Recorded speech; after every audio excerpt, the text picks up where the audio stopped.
Muy buenos días, hoy es martes 14 de abril, hoy es Santa Lidia de Schiedam, patrona de los enfermos crónicos del siglo XV. El sol salió esta mañana a las 7:37 de la mañana y se pone esta noche a las, cuando se ponga, a las 20:52. La cifra del día, el número del día es 20. 20 son los años que Estados Unidos exige a Irán que suspenda el enriquecimiento de uranio como condición para levantar el bloqueo de Hormuz. Irán ofreció 5 y parece ser que esto es lo que ha hecho que no se pongan de acuerdo, que no haya un acuerdo inicial. Pero bueno, las negociaciones siguen y acabarán en acuerdo seguro.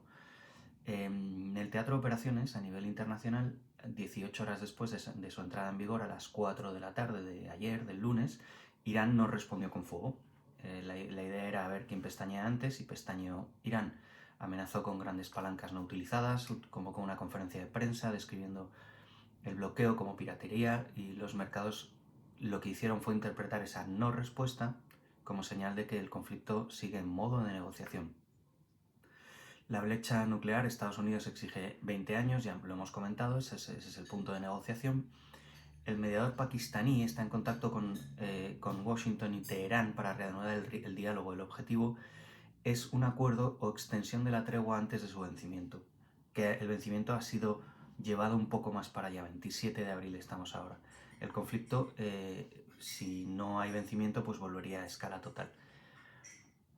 La nota del 13 de abril de Geopolitical Futures describe el bloqueo americano como una alternativa al acuerdo diplomático. Si Estados Unidos puede dragarlo de minas y no tiene dragaminas, tendremos que ir los europeos que sí tenemos, y garantizar el paso sin permiso iraní, la palanca de Teherán desaparece sin necesidad de firmar nada. Inteligencia ucraniana, Rusia dio a Irán información sobre objetivos energéticos en Israel. La revelación conecta el conflicto de Irán con la guerra de Ucrania a través de la cooperación de inteligencia ruso-iraní,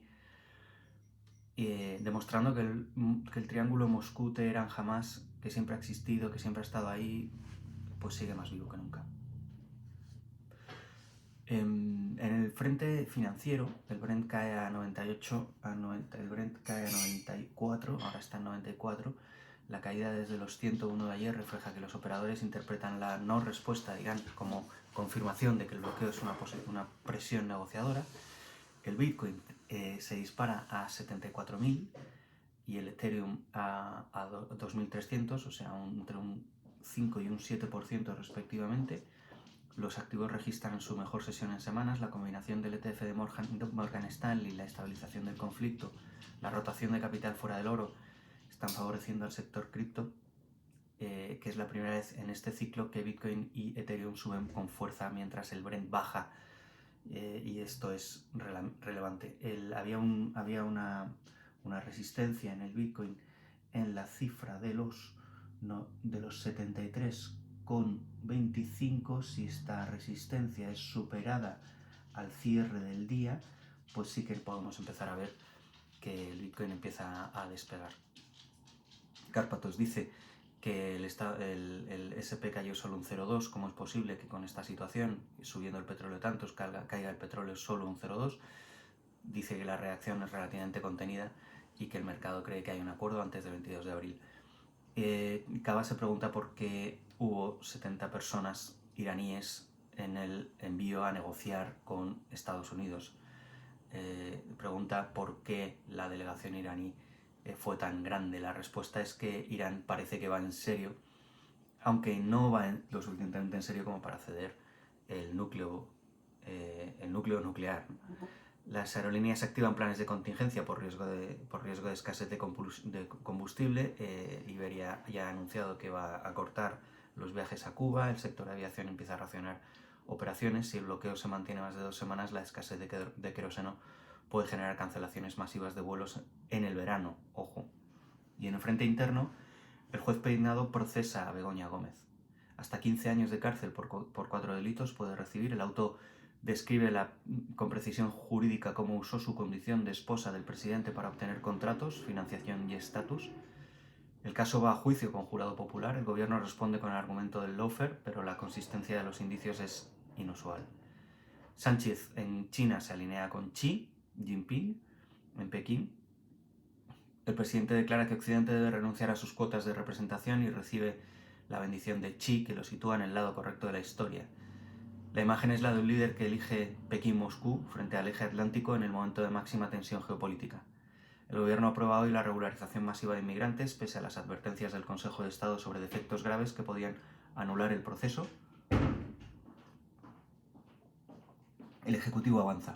Ayuso anuncia que pedirá la suspensión cautelar ante el Supremo y el PP usará todos los instrumentos jurídicos disponibles. Vox y PP aceleran los pactos autonómicos antes de la campaña andaluza. Los equipos trabajan medida a medida en Extremadura y Aragón. La caída de Orbán en Hungría genera debate interno en Vox sobre el modelo de partido. Y el plazo es antes del 17 de mayo, que es cuando en Extremadura tienen que ya tener un presidente. Si no, vamos a elecciones. Caso Ábalos, semana 2, 4 millones en 38 minutos y testigos que no quieren declarar. Los exaltos cargos de Adif y Puertos del Estado comparecen ante el Supremo. Varios testigos invocan el derecho a no declarar por estar imputados en la Audiencia Nacional. La arquitectura de la trama de la corrupción sigue expandiéndose y lo que sigue es contenido exclusivo para suscriptores. Si aún no lo eres, esto es lo que te estás perdiendo. Red Teaming con los 3 escenarios que los medios no publican, la tabla de ideas, hecho con inteligencia artificial peinando todo Internet, y análisis mío, reflexión de noticias del día, que haría con mi propio dinero y por qué. Y puedes acceder 4 euros al mes aquí abajo. Que tengáis un día espectacular.